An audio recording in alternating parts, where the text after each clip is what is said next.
I'm like, bitch, I can buy my own handbag. Okay. Like,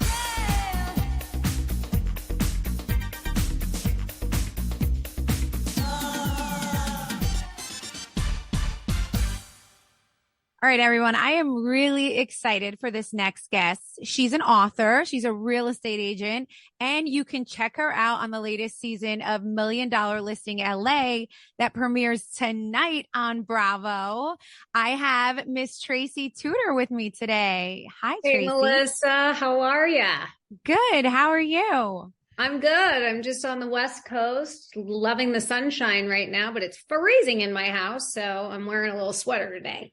Yeah, I told you I'm a mess. I was running around all day. I went to the gym. I have no makeup on, so no judgments here. No, you look gorgeous. Thank you. Wait, so have you and I met in person? At BravoCon, I don't actually think we met. I have met Teresa. Okay. But I met her in the green room during NBC Uni when we were doing upfronts. But no one else on the show. I just saw you in passing, but you guys are like, I mean, you guys walk in and it's like the president of the United States came at BravoCon or something. It's like crazy. The housewives are like it. Chaos. We're like, hi, Chaos. we're for $1 million listing. Does anyone give a shit? Yes, they do. Just housewives have, the crazy drama and all of that. It was chaos, right? Do you have any stories from BravoCon? Oh my God. Nothing totally nuts. I mean, there's some crazy fans out there for sure, but I'm always nice to everybody. I did see some behind the scenes stuff, going on between the ladies, but damn, you guys get crazy. Like when we were on stage doing the Watch What Happens and like they do where they bring up one and then the other and people were like going at it. That Tamara, man, she can take someone down. I do not want to be on her bad side. She goes for it. It gives me, it's like, I'm honestly like, yes, I'm on the Housewives, but I don't have that like tear you down mentality as much as some of the other girls do. So I actually get anxiety. I get like a little uncomfortable during that time. Like I'll watch Andy's very shady when it comes to like the Watch What Happens lives, especially if he's going to have every housewife together in the same room. He's going to utilize that. Right. And I get 100%. Like, oh my God. I think at one point, were you there when they called me up for like the wheel that spins and it was like me and Mercedes? I was like, I said something wrong to who? I'm like, I'm like, who? I was like in shock when my little head popped up on that screen. It was like, you were probably like, oh my God. I was like, really? What's about to happen right now? This is like nutty. I feel like if I was in your shoes, I would feel the same way. I think it's so much easier doing the show that we do because we just don't have that kind of like craziness and fan craziness as well. But yeah, you definitely don't. You are approachable and kind and normal. But I think in the chaos of BravoCon, like there's some housewives out there that I'm like, I would love a behind the scenes with one of these. And so I'm so stoked that I want to hear it all. Like I kind of want to interview you. Oh my gosh. Would you can listen, this is like a free, you talk to me. Any questions you have for me today, you interview me, you ask me whatever you want. How long have you been doing it? How many years now? For Housewives? Yeah. Since 2010. So we're about to be in 13 years, almost 13 years. I've been on reality TV and, that is so crazy. And it's not easy. I know that you were married when you first got onto Million Dollar Listing, right? I started the show married and, our show shoots, a lot of people don't know this, but our show shoots for between 10 and 12 months because we're following actual real estate deals. So we don't shoot for 3 or 4 months where that's like our job. So they're following stuff throughout the year and it takes a long, long time to do it. So when I first got on the show, Jason wasn't thrilled that I wanted to do it. And halfway through the season, I knew I wanted a divorce. And so I kind of kept it it was hard. It was a really, really rough year. And then of course, the end where they put up the little cards to be like, what are they up to now? They were like, and everything's great with Tracy's business. And she filed for divorce. Like, wah. Those cards at the end. Do you think that the show had any like involvement with the divorce or pushed it? Or was it something that put him over the edge? Not at all. I think it's not the show that was the problem. Our marriage was the problem. And I think because independently of him as a career woman, I made the decision that it was time for me to like push the envelope. I'd been selling real estate for like, I think when I started the show, 18 years or something. So, and I had to work a lot harder than a lot of the guys did to get where I was. And I thought, you know what, here's an opportunity. I'm the first woman on this show. Maybe I can hold my own. And I had, I'd gone to theater school, so I was comfortable in front of a camera. And I said, I've just got to take the risk. And he was not having it. He thought he wasn't supportive of it at all. And I said, I've got to do me. And I sort of knew our marriage was on the fritz anyways. And I decided that I had to do what was right for me and my business. And lo and behold, the marriage fell apart anyway. So I'm glad that I didn't turn it down to quote unquote save my marriage, because it wasn't saving. It wasn't getting saved. Well, you know what they say, no one leaves a happy marriage. There's always, and sometimes I ask because I'm interested, like, just if the world of reality, it's sometimes, what happens with some men, they're not happy for you. They almost look at it like they feel threatened and that you're suddenly going to have an upper hand in some sort of way. Yeah. And it does threaten, and they a lot of men out there, and I know a lot of the housewife husbands for a fact get it's like almost takes the woman and gives them this leverage that they didn't have before, or some type of power.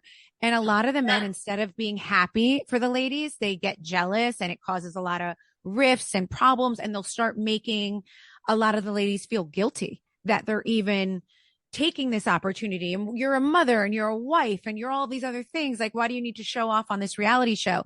And I'm not saying that was your experience, but sometimes it does add to the fire.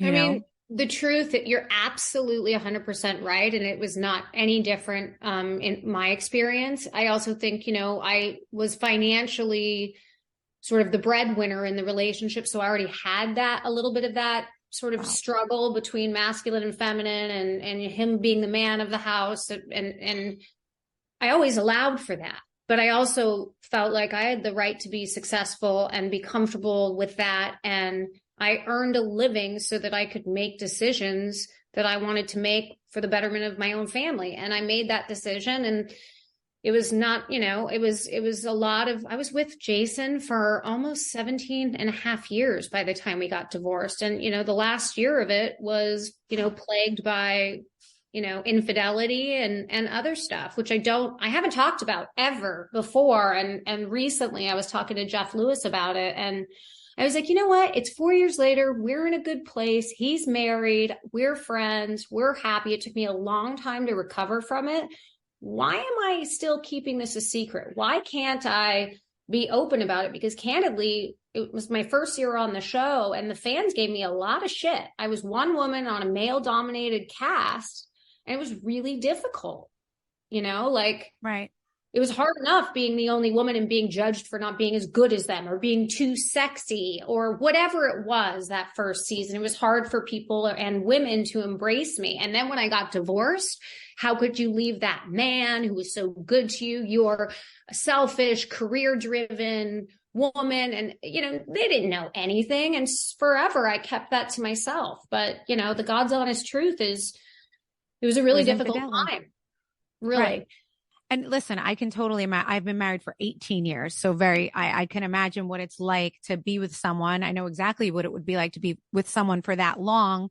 And you're so used to a situation and then it ends. I mean, it has to be, it's devastating. It's hard. It's like obviously it's hard. It's rough. But the fact that there was infidelity, I think it sometimes does help other women's when you do tell your story and you do explain it. If you're not, I get it because you have girls, right? And you don't want to throw their daddy under the bus either. I think that's always like a huge part of it. Was that something like that you thought was going on for a while, or it was just like a freak thing? No, there was nothing freak about it. It was something that had been going on while the last year of our marriage. And My kids now know, so I'm comfortable discussing it. Otherwise, I wouldn't. But, and my ex-husband knows that my kids, everybody, we're all on the same page. And it took me Right. a long time to heal. And I think him as well, and sort of repair our relationship because we were best friends. And, that's kind of come full circle. We're parenting our kids now. And he did the remodel for my house. So like, we're in a very different place. But that time was incredibly difficult. And obviously, I was on the show and I didn't want to talk about it. And I wanted to protect my kids, and they were much, much younger. And now, Juliet's almost 17 years old and Scarlett's 14. And, we're in a very different place. But when you're coming into a TV show and you're going through something like that, I didn't even speak to producers about it. Like, no one knew.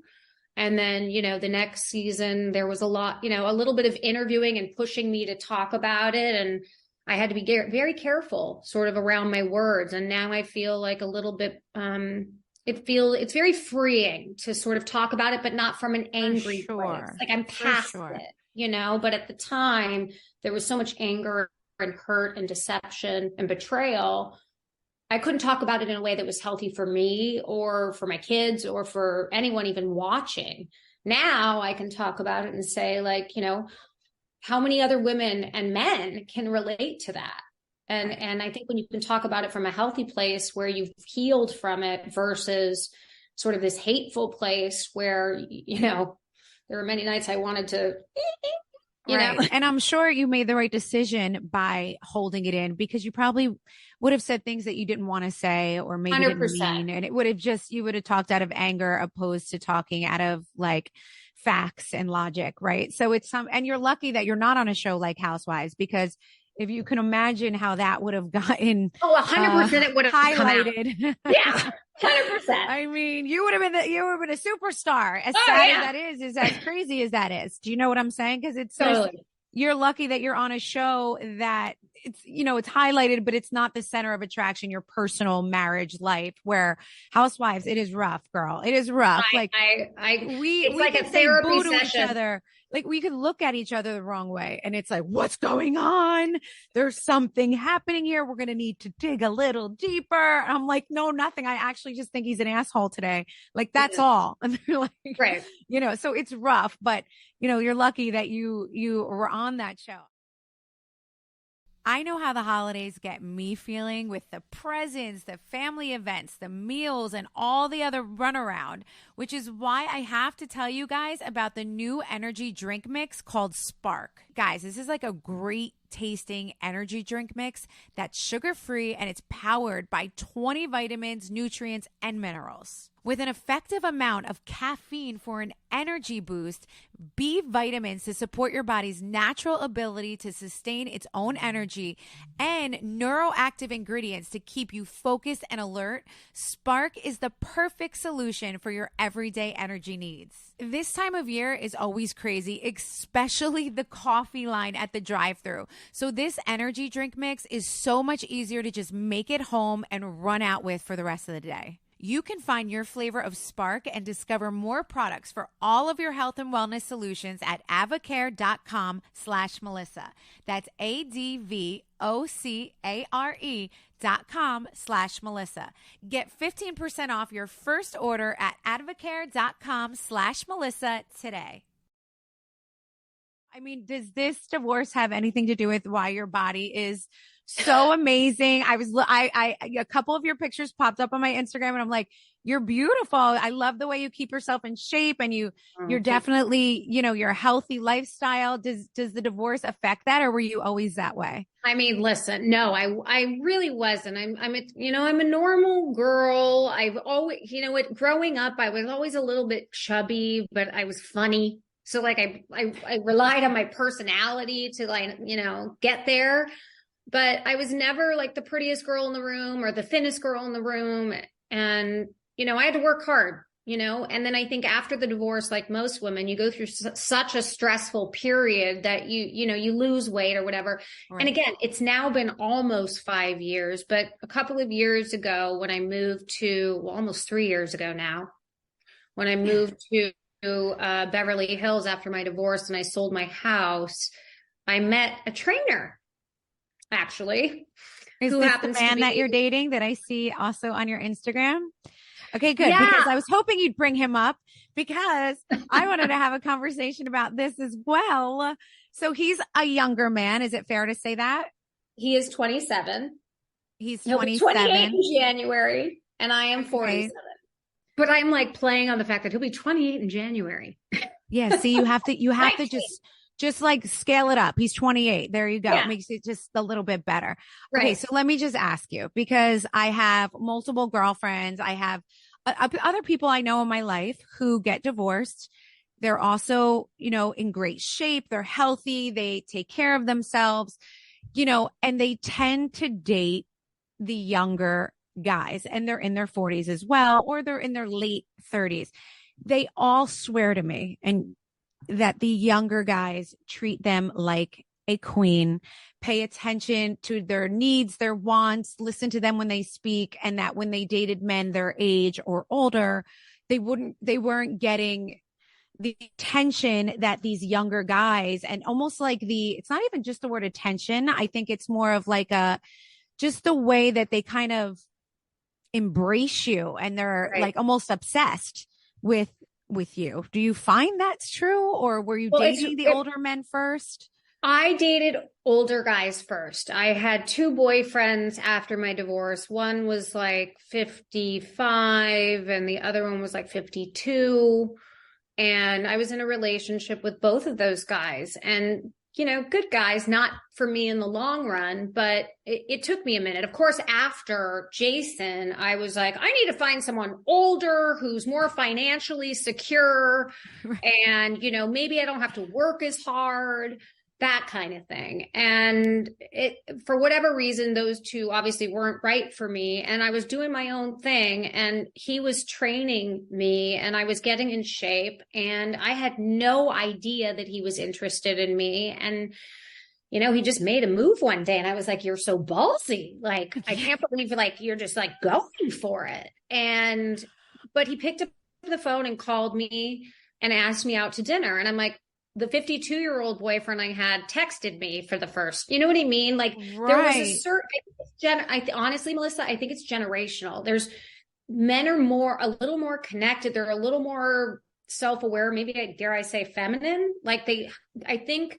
Now you're saying now. You know what I mean? Like masculinity yes. and men in their 50s, like they were raised a certain way. That's just how they are. And I think as time progresses and these new generations are becoming a little bit more aware because they have no choice. Right. And I will say that, Eric does adore me. And he's super affectionate. And while he can't, fly me private or take me on a yacht anywhere, what he brings to my life from a support standpoint, and it's not even like he puts me on a pedestal. He's just adoring. He just wants the best for me. He wants to see me shine. He's happy when I succeed in business. There isn't a competition. Right.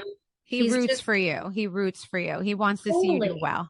And that I haven't Which is so important. I feel like sometimes younger men are painted as being immature, right? But that's not always the case. Like, or fuck boys, so to speak. Right. But that's not always the case. They are adoring. They do kind of, I don't want to say look up to you, but in a way, I think they have an appreciation, right? Well, for yeah. And a hardworking woman.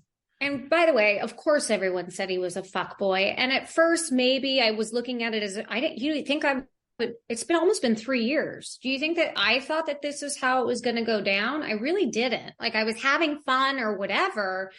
And then it morphed into this much deeper relationship. And he's honestly been incredibly, I've never felt better about myself, physically, emotionally. That has a large part to do with him. I was out all the time. I was socializing 5 nights a week. I'm like at home. I was up at 5:30 this morning, like in working the gym. out. Yeah. I just take better care of myself. It's just a different life and it's good for me. And when you feel good about yourself, you kind of look around, you go, why are things different? Well, the only thing that's really different in my life is this man. So and it do, works. yeah, It works. and it works. And I can't say that it's going to work forever. You know, he's, like I said, there's a big age gap, and I'm just trying to not project, I guess, 5 years down the road. Right. Enjoy. I could do that. I could do that until I'm blue in the face, and that's anxiety producing on a level. So I have to like constantly say to myself, today you're happy. Like stop. And when you're projecting. not, you'll handle it at that point. Right. Exactly. And you'll fix it at that point and you'll Right. deal. You know, my other question is like for successful women, which you are, right? That you do have your own money. You do make your own money. Does it also sometimes affect the fact that, like, listen, yes, sometimes the younger guys in their 20s, they're not financially there yet, right? They're just not. But at almost, you're at a point in life where you don't need someone's money. You're looking for a partner. You're looking for a best friend. So do you think, and I'm not just pertaining this to you, this is for a lot of women in your shoes who who are successful women, right? Who are finding the younger guy who's 10 and 15 and even 20 years younger. Is it because you're like, listen, I don't need anyone for their money. You're truly going for true like love and personality and where you're happy. I think that might have also something to do with it, where there's other women who might leave a relationship, right? And it was a hard relationship. They didn't have the money to do certain things. Their husband was a deadbeat. I think they may be looking in like, I want nice things now. Like sometimes people go for the opposite. Right. I mean, but guilty. Like my ex-husband did okay, like financially, but I was definitely far and away the breadwinner. And, again, that is exactly what I thought. Okay, Tracy, you are 40 years old. You're in your prime. You've got this. You can take care of yourself, but wouldn't it be nice if you found someone that had A, B, and C? And all my friends wanted that for me. They really did. Like, I mean, the amount of setups of older rich guys was like intense. Yeah. But at the end of the day, like the problem with that is there's still that old mentality of like, yeah, they would love to have me on their arm, right? Like on the arm. But of course. Not on their arm with like a voice. Just on their arm. Just a successful, beautiful woman on their arm. I totally understand what you're saying. But you can't hold your own there. Like, and I found myself feeling stifled. I was like, fuck that. I have an opinion. Like, I have a lot to say and I'm a lot, right? So like, I'm not the 28-year-old pretty girl who's like just, and this is not to shame women, younger women for dating older men. So don't get me wrong, but I'm not going to be what a lot of women are really happy to be, just taken care of, right? I'm not that girl. Like I have a voice, I have opinions about almost everything. And for a lot of successful men that are maybe in their 50s or 60s, they're like, listen, I've got enough going on. The last thing I need is an opinionated woman. I just would like her to I'd like to have sex with her. Let her, make me breakfast in the morning, and then I'm going to work, and I'll take her on vacation a few times a year, and to make her happy. They almost just do things that they have to do to. And here's a handbag. I'm like, bitch, I can buy my own handbag. Okay, like you don't need to buy me a Fendi. Like 100% agreed. Like honestly, I think that when you're more successful, and do you think that when you're more successful, your lens is just a little bit clearer in finding a better partner for yourself? Yeah. I just think that when a woman can stand on her own, their lens is just a little bit clearer, and you're not looking for here's the handbag. Here, I'm not going to see you all week, but on Tuesday, I'm going to take you away for the weekend. And like, it's not just about that. And I'm not saying all older men are that either. I mean, we're not categorizing here, but there's something about that your lens is a little bit clearer when you're not looking for anything specific, especially something like a younger trainer who you had no idea this was going to happen. And it just kind of out of nowhere happens. And especially when it's not like you were out there being a Kruger. It was like, right. It's like, and by the way, it happened during COVID where there was nothing else to do but connect. So you either, so many relationships during that time either went one way or the other. Right. And we sort of came together and found this like cool, magical little thing. And it's, we're approaching 3 years together. And if I could say this to like any woman that's going through a divorce, that sort of like, you sort of have this tunnel vision of what's next, like the opposite of what you were married to or whatever. And I just don't believe in that. I just feel like keep your mind and heart open. You never know who's going to land in your lane. And I'll take the last 3 years of utter joy, like beautiful sexual relationship, beautiful, like emotional relationship. And if it only lasts for 5 years, then it was a damn good 5 years, rather than looking for sort of this unattainable, by the way, non-existent and unattainable sort of life that you tell yourself in your head that's going to make you happy. Because in the ultimate end of the day, no matter how big their checkbook is or whatever you think they have that's going to make you feel secure, it doesn't. I completely hear it. I think these are like words of wisdom, by the way, words of wisdom. So what's next for Tracy in 2023? What's coming up with you? What can we look forward to? I mean, right now I'm so happy to, have done this season. It's going to be obviously a really different season. There's historically on our show been between 5 and 6 people. And so you don't really jump into any of our personal lives. And this year, it's literally just myself and Josh Altman and Josh Flagg. So I think it's a little bit more of a personal season. I hope the fans appreciate that. You're still going to have sexy real estate and everything. But I think getting a little bit more of, what some of these other shows have in terms of the touch points, like Josh is going through a divorce on the show. And of course, I'm the only one that's been down that road. So, we give him some advice, the whole thing. But like we go through that together. And so I'm happy to kind of, be done with that. I'm excited to watch it because, the show's been on for 13 years. This is its 14th year. Crazy. And it's always been a formula and very that's the way it's been. And so this is the first year we're sort of breaking the rules, and I hope the fans really enjoy it. Outside of that, I'm just getting back to selling real estate, and I'm building a guest house, and, trying to take some time off every once in a while. Well, good for you, Tracy. This has been so nice talking to you. It really has. I'm so glad we got to actually have a conversation. Yeah. I cannot wait. I will be watching tonight, $1 Million Listing LA, guys, tonight on Bravo. Do not miss it. Tracy, this has been so much fun. And I'm just keep up with you on Instagram to see what's going on in your life. Absolutely. And I'm a big fan. So I'll be following you with Thank you. Thank you. I got Team your back, Melissa, always and forever. All right, honey. Thank you. So nice to talk to you. Well, all right. bye. You too. Bye.